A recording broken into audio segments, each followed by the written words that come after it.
എല്ലാവർക്കും നമസ്കാരം. പുതിയൊരു വീഡിയോയിലേക്ക് സ്വാഗതം. ഇത് നല്ലൊരു ഈവനിങ് സ്നാക്സിന്റെ റെസിപ്പിയാണ് നിങ്ങളുമായിട്ട് ഷെയർ ചെയ്യുന്നത്. നല്ല മധുരമുള്ളതും ഒരുപാട് മധുരമില്ല, ആവശ്യത്തിന് മധുരമുള്ളതും എന്നാൽ നല്ല കറുമുറെ കടിക്കാൻ പറ്റിയുമായ ഒരു ചായക്കടിയാണ് ഇന്ന് നിങ്ങളുമായിട്ട് ഷെയർ ചെയ്യുന്നത് കേട്ടോ. അപ്പം നമ്മുടെ കുട്ടികൾക്കൊക്കെ ഒരുപാട് ഇഷ്ടപ്പെടുന്ന നല്ലൊരു സ്നാക്സാണിത്. ഹോസ്റ്റലിൽ പഠിക്കുന്ന കുട്ടികൾക്കൊക്കെ ആണെങ്കിൽ ഉണ്ടാക്കി കൊടുത്തു വിടുകയാണെങ്കിൽ ഒരു മാസം വരെ കേടുകൂടാതെയൊക്കെ ഇരിക്കും. ഓരോന്ന് ഇത് 4 മണി ചായയുടെ കൂടെ കഴിക്കാനാണെങ്കിലും നല്ലതാണ്. വളരെ രുചികരമായ ഈ പലഹാരം നമുക്ക് എങ്ങനെയാണ് ഉണ്ടാക്കുന്നതെന്ന് കണ്ടു നോക്കാവേ. അപ്പം നമ്മുടെ വീടുകളിലുള്ള കുറഞ്ഞ ഇൻഗ്രീഡിയൻസ് എപ്പോഴും നമ്മുടെ വീടുകളിലുള്ള ആ ഒരു ചേരുവകൾ മാത്രം മതിയാവും. അതിനുവേണ്ടി ഞാനിവിടെ എടുത്തിരിക്കുന്നത് കണ്ടോ, 1 കപ്പ് ഗോതമ്പ് പൊടിയാണ്. അപ്പം ഗോതമ്പ് പൊടി എല്ലാവരുടെയും വീടുകളിൽ എപ്പോഴും ഉണ്ടാകുന്നതാണ്. അതുപോലെ തന്നെ 1 കപ്പ് അത്ര അളവിൽ തന്നെ മൈദപ്പൊടി ചേർക്കുന്നുണ്ട്. പിന്നെ ചേർക്കുന്നത് റവയാണ്. റവ ഒരു 1/2 കപ്പ് എടുക്കുന്നതിൻ്റെ പകുതി ചേർക്കാം കേട്ടോ. പിന്നെ ഇത് ഡെസിക്കേറ്റഡ് കോക്കനട്ട്, നമുക്ക് മാർക്കറ്റുകളിലൊക്കെ മേടിക്കാൻ കിട്ടുമ്പോൾ നല്ല വെള്ള കളറായിരിക്കും. ഇപ്പം ഞാൻ വീട്ടിൽ തന്നെ ഉണ്ടാക്കിയതാണ്. അതായത് തേങ്ങ ചരണ്ടിട്ട് അതിൻ്റെ ആ ഒരു വെള്ളം മാത്രം എടുത്തിട്ട് ജസ്റ്റ് ഒന്ന് ചൂടാക്കിയതിന് ശേഷം മിക്സിയിൽ ഒറ്റ പ്രാവശ്യം കറക്കിയെടുത്താണ്. പിന്നെ ചേർത്ത് കൊടുത്തിരിക്കുന്നത് 2 ടേബിൾ സ്പൂൺ എള്ളാണ്, വെള്ള എള്ളാണ് ഞാൻ ചേർത്തിരിക്കുന്നത്. പിന്നെ ഇത് പെരിഞ്ജീരകം, 1 സ്പൂൺ പെരിഞ്ജീരകം, അതും കൂടെ ചേർത്ത് കൊടുത്ത് നന്നായിട്ട് നമുക്കൊന്ന് മിക്സ് ചെയ്യണം. പിന്നെ ഏലക്കാപ്പൊടിയാണ്, ഒരു 1/2 ടീസ്പൂൺ ഏലക്കാപ്പൊടി കൂടെ ചേർത്ത് കൊടുത്ത് ഒരു നുള്ള് ഉപ്പും കൂടെ ചേർത്ത് കൊടുക്കുക. പിന്നെ ഇതിനകത്തേക്ക് 2-3 ടേബിൾ സ്പൂൺ നെയ്യുടെ ആവശ്യം വരുന്നുണ്ട്. ആദ്യം ഞാൻ 2 ടേബിൾ സ്പൂൺ ആണ് ചേർത്ത് കൊടുത്തിരിക്കുന്നത്. എന്നിട്ട് നന്നായിട്ട് ഇതെല്ലാം കൂടി ഒന്ന് മിക്സ് ചെയ്തെടുക്കണം. ഏകദേശം നമ്മുടെ പുട്ടിന് കുഴയ്ക്കുന്ന പോലെ കുഴഞ്ഞു വരണം ആ ഒരു ഭാഗത്തിൽ, വെള്ളം ചേർക്കാതെ തന്നെ. ഇത് പഞ്ചസാര പൊടിച്ചതാണ്. 1 കപ്പ് ഞാനൊരു 3/4 കപ്പ് ചേർത്തിട്ടുള്ളൂ. ഒരുപാട് ചേർത്ത് കഴിഞ്ഞാൽ മധുരം ഒത്തിരി ഓവറായണ്ട എന്ന് വിചാരിച്ചിട്ടാണ്. അപ്പോൾ ഇതെല്ലാം കൂടെ ചേർത്ത് കഴിഞ്ഞപ്പം ഒരല്പം നെയ്യും കൂടെ കുറവുണ്ടെന്ന് തോന്നി. കാരണം നമ്മളിങ്ങനെ പൊടിച്ചെടുക്കുമ്പോൾ കണ്ട ഒരു ചെറിയൊരു നനവ് വരണം. ആ ഒരു പരുവത്തിലേക്ക് വന്നതിന് ശേഷം പിന്നെ വെള്ളം നമ്മൾ കുറേശ്ശെ ഒഴിച്ചു കൊടുക്കണം. ഇത് കൂടി പോകരുത്. നമ്മൾ ചപ്പാത്തിക്ക് ഒഴിക്കണം അത്രയും ലൂസ് വേണ്ട, അതിൽ കുറച്ചും കൂടെ ഒന്ന് ടൈറ്റായിട്ട് വയ്ക്കണം.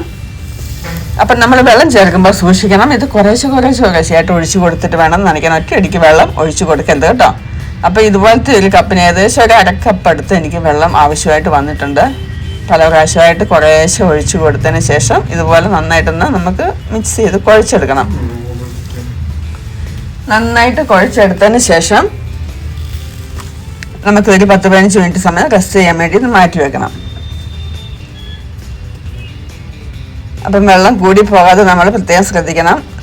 ഞാനിത് നന്നായിട്ട് കുഴച്ചെടുത്തിട്ടുണ്ട്. അപ്പോൾ ഇതാ നമ്മൾ ഈ പൂരിക്കൊക്കെ കുഴയ്ക്കുന്ന ആ ഒരു പരുവത്തിലായിരിക്കണം.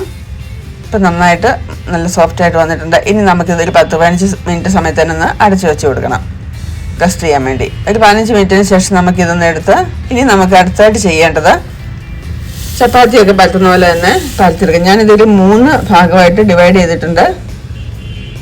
അപ്പോൾ ഇത് 3 ഭാഗമായിട്ട് ഡിവൈഡ് ചെയ്തത് നമുക്ക് ഓരോ ഭാഗം ഇതുപോലെ ഒന്ന് ചപ്പാത്തി പരത്തുന്ന പോലെ ഒന്ന് പരത്തിയെടുക്കാം. ഒരുപാട് തിക്കും ആകരുത്, ഒത്തിരി അങ്ങ് തിന്നും ആകരുത്, ഒരു മീഡിയം ലെവലിൽ നിൽക്കണം കേട്ടോ. അപ്പോൾ ഇതാ ഇതുപോലെ പരത്തി എടുത്തിട്ടുണ്ട്. ഇനി നമുക്കൊന്ന് ഡയമണ്ട് ഷേപ്പിൽ ഒന്ന് കട്ട് ചെയ്തെടുക്കാം. ആദ്യം ഇതേപോലെ ഒന്ന് നേരെ കട്ട് ചെയ്യുക. കട്ട് ചെയ്തതിന് ശേഷം പിന്നെ നമുക്കതൊന്ന് ചെരിച്ച് കട്ട് ചെയ്താൽ മതിയാവും. അതിങ്ങനെ തന്നെ വേണമെന്നില്ല, വേണമെങ്കിൽ നമുക്ക് വല്ല ചെറിയൊരു അടപ്പ് എന്തെങ്കിലും ഉപയോഗിച്ച് ചെറിയ റൗണ്ട് ഷേപ്പിൽ നമുക്ക് ഉണ്ടാക്കിയെടുക്കാതെ. അപ്പോൾ ഓരോരുത്തർ ഇഷ്ടമാണ് ഏത് ഷേപ്പ് വേണമെന്നുള്ളത്, എങ്ങനെ വേണമെങ്കിലും ഉണ്ടാക്കിയെടുക്കാം. അപ്പോൾ ഞാൻ ഇതുപോലെ കട്ട് ചെയ്തെടുത്തിട്ടുണ്ട്. അപ്പോൾ എല്ലാം ഇതുപോലെ തന്നെ കട്ട് ചെയ്തെടുക്കാം. ഇതാദ്യം നമ്മൾ ഉണ്ടാക്കിയെടുക്കുമ്പം ചെറിയൊരു സോഫ്റ്റ് പോലെയൊക്കെ തോന്നും. അത് തണുത്ത് കഴിയുമ്പോഴത്തേനും നല്ല ക്രിസ്പി ആയിട്ട് വരും കേട്ടോ. ഒന്ന് ഇരുന്ന് കഴിയുമ്പോഴത്തേനും നല്ല രുചിയാണ് കഴിക്കാൻ. ആദ്യത്തെ ആ ഒരു സോഫ്റ്റ്നെസ് ഒക്കെ അങ്ങ് പോയതിന് ശേഷം പിന്നെ നല്ല ക്രിസ്പി ആയിട്ട് വരുമ്പം നല്ല രുചിയാണ് കഴിക്കാൻ. അപ്പം അങ്ങനെ എല്ലാം ഉണ്ടാക്കി എടുത്ത് തിളച്ച എണ്ണയിലേക്ക് നമുക്ക് ഇട്ട് കൊടുക്കാം. ഇട്ട് കൊടുത്തത് നന്നായിട്ടൊന്ന് ഫ്രൈ ആക്കി, ഒരുപാട് കരിഞ്ഞു പോകാതെ ഒരു മീഡിയം ഫ്ലെയിമിൽ ഇട്ടിട്ട് 2 വശം നമുക്കൊന്ന് ഫ്രൈ ആക്കി എടുക്കണം. ഒരുപാട് ക്രിസ്പിയായി എന്ന് പറഞ്ഞാൽ കരിഞ്ഞു പോകാതെ എണ്ണയിൽ പ്രത്യേകം ശ്രദ്ധിക്കണം. അതുകൊണ്ട് ലോ ടു മീഡിയം ഫ്ലെയിമിൽ ഇട്ടിട്ട് വേണം ഒരു 5 മിനിറ്റ് സമയം നമുക്കൊന്ന് കുക്ക് ചെയ്തെടുക്കാൻ. ഇതിൻ്റെ ഉൾഭാഗമൊക്കെ ഒന്ന് വേഗം വേണം, പുറം കരിഞ്ഞു പോകാതെ സൂക്ഷിക്കണം കേട്ടോ. അപ്പോൾ ഇതുപോലെ നമുക്ക് എണ്ണയിൽ ഫ്രൈ ആക്കി എടുക്കാം. വളരെ രുചികരമായ ഒരു സ്നാക്സാണ്. ഞാൻ ഉണ്ടാക്കിയപ്പോൾ ഓർത്ത് ആർക്കും ഇഷ്ടപ്പെടുകയായിരുന്നു, ഓർത്തുകൊണ്ട് ഞാനങ്ങ് പേടിച്ചിരിക്കുമായിരുന്നു. പക്ഷേ ഉണ്ടാക്കി കഴിഞ്ഞ് ചായക്കൊക്കെ കഴിക്കാൻ തുടങ്ങിയപ്പം 1 കൊടുത്തവർ 2 കൊടുത്തവരൊക്കെ പിന്നെ എടുത്ത് കഴിക്കാൻ തുടങ്ങി. അപ്പോൾ എനിക്ക് നല്ല ടേസ്റ്റ് ഉണ്ട്. പിന്നെ ഞാനും കഴിച്ച് നോക്കിയപ്പോൾ എനിക്ക് നല്ല രുചിയായിട്ട് തോന്നി. ആ കോക്കനട്ട്, ഡെസിക്കേറ്റഡ് കോക്കനട്ടൊക്കെ ഇതിനകത്ത് ചേർക്കുന്നതുകൊണ്ട് ആവശ്യത്തിന് മധുരം ചേർക്കുന്നുണ്ട്. ഒരുപാട് മധുരം ആകണ്ട കേട്ടോ. ഷുഗർ പേഷ്യൻ്റ് ഉണ്ടെങ്കിൽ നമുക്ക് ആ മധുരം അങ്ങോട്ട് ഒഴിവാക്കാം. മധുരം ഒഴിവാക്കിയാലും കുഴപ്പമൊന്നുമില്ല, നല്ലത് തന്നെയാണ്. അപ്പം കുട്ടികൾക്കൊക്കെ കഴിക്കണമെങ്കിൽ ചെറിയൊരു മധുരം കൊണ്ട് വേണം. അതുകൊണ്ടാണ് പഞ്ചസാര പൊടിച്ച് നമ്മൾ ചേർത്ത് കൊടുക്കുന്നത് കേട്ടോ.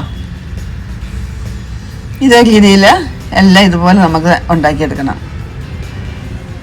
ഇതിങ്ങനെ എണ്ണയൊക്കെ പോയി തണുത്തതിന് ശേഷം ഒരു എയർ ടൈറ്റ് ആയിട്ടുള്ള ഭരണിയിൽ അടച്ചു വെച്ചാൽ മതിയാകും, കുറേ ദിവസം ഇരിക്കും.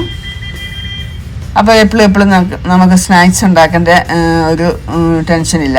ചായയൊക്കെ ഒന്ന് പെട്ടെന്ന് ഒരു ചായക്ക് ഒന്ന് കഴിക്കണം തോന്നി കഴിഞ്ഞാൽ, അല്ലെങ്കിൽ നമ്മുടെ വീടുകളിൽ ആരെങ്കിലും ഒന്ന് വന്നു കഴിഞ്ഞാൽ പെട്ടെന്ന് എടുത്ത് കൊടുക്കണമെങ്കിൽ തന്നെ ഇതുപോലെ ഉണ്ടാക്കി വെച്ചാൽ ഉപകരിക്കും കേട്ടോ. അപ്പോൾ തേങ്ങ പച്ചയ്ക്ക് കൊണ്ടിടരുത്, ചിരണ്ടിയിടരുത്. കാരണം അത് കനച്ചു പോകില്ല, നമുക്കറിയാമല്ലോ തേങ്ങ. അതുകൊണ്ടാണ് ഡെസിക്കേറ്റഡ് കോക്കനട്ട് എന്ന് പറയുന്നത്. നമുക്ക് വീട്ടിൽ തന്നെ ഉണ്ടാക്കിയെടുക്കാവുന്നേ ഉള്ളൂ. തേങ്ങ അതിൻ്റെ ആ ഒരു ബ്രൗൺ ഭാഗം കളഞ്ഞ് വെള്ളം തന്നെ ചിരണ്ടി എടുത്തതിന് ശേഷം ചെറുതായിട്ടൊന്ന് ചൂടാക്കി എടുത്താൽ മതിയാവും. അപ്പോൾ കടയിൽ കിട്ടുന്ന അതുപോലത്തെ തൂവെള്ള കളർ നമ്മൾക്ക് എന്നാണെങ്കിലും കിട്ടത്തില്ല. നമ്മൾ ഗ്യാസിലൊക്കെ വെച്ചിട്ട് പാത്രത്തിലൊക്കെ വെച്ചുണ്ടാക്കുമ്പം ചെറിയൊരു കളർ ചേഞ്ചൊക്കെ ഉണ്ടാകും. അത്രയും വൈറ്റ് കളർ നമുക്ക് കിട്ടത്തില്ല. അപ്പോൾ ഇത് ഇതിനകത്ത് ഫ്രൈ ആക്കി വരുമ്പോൾ വൈറ്റ് കളർ ഇട്ടാലും അല്ലെങ്കിൽ ഇട്ടാലും കളറെല്ലാം ഒരേപോലെയൊക്കെ തന്നെ ഇരിക്കുള്ളൂ. അപ്പോൾ അതൊന്ന് ശ്രദ്ധിച്ചാൽ മതിയാകും കേട്ടോ. അപ്പോൾ ഇതേ രീതിയിൽ തന്നെ നമുക്ക് എല്ലാം ഉണ്ടാക്കിയെടുക്കാം. വളരെ രുചിയുള്ളൊരു പലഹാരമാണിത്. നിങ്ങൾക്ക് എല്ലാവർക്കും ഇഷ്ടപ്പെടും. ഉണ്ടാക്കി ഒരു പ്രാവശ്യമെങ്കിലും നോക്കുക. നമ്മുടെ വീടുകളിലും മാറി നിൽക്കുന്നവർക്കൊക്കെ ഉണ്ടാക്കി കൊടുത്തു വിടാൻ. ഇപ്പം ഞാൻ ഉണ്ടാക്കിയത് അപ്പം മോന് വന്നിട്ടുണ്ട്, മോന് കൊടുത്തു വിടും. അപ്പോൾ ഹോസ്റ്റലിലൊക്കെ കുട്ടികൾക്ക് വെറുതെ ഇരിക്കുമ്പോഴൊക്കെ ഒന്ന് കഴിക്കാനൊക്കെ അടിപൊളിയാണ് കേട്ടോ. അപ്പോൾ എങ്ങനെയുണ്ടോ നിങ്ങൾക്ക് ഈ വീഡിയോ ഇഷ്ടപ്പെട്ടെന്ന് വിശ്വസിക്കുന്നു. ഇഷ്ടപ്പെട്ടെങ്കിൽ തീർച്ചയായിട്ടും ഒന്ന് ലൈക്ക് ചെയ്ത് ഷെയർ ചെയ്ത് എപ്പോഴും ഞാൻ പറയുന്ന പോലെ ഒന്ന് സബ്സ്ക്രൈബ് ചെയ്യാൻ മറക്കരുത് കേട്ടോ. അപ്പോൾ നമുക്ക് വീണ്ടും നല്ലൊരു വീഡിയോ ആയിട്ട് വീണ്ടും കാണാം. അതുവരേക്കും എല്ലാവർക്കും നല്ലൊരു ദിനം ആശംസിക്കുന്നു. Bye bye. Thanks for watching.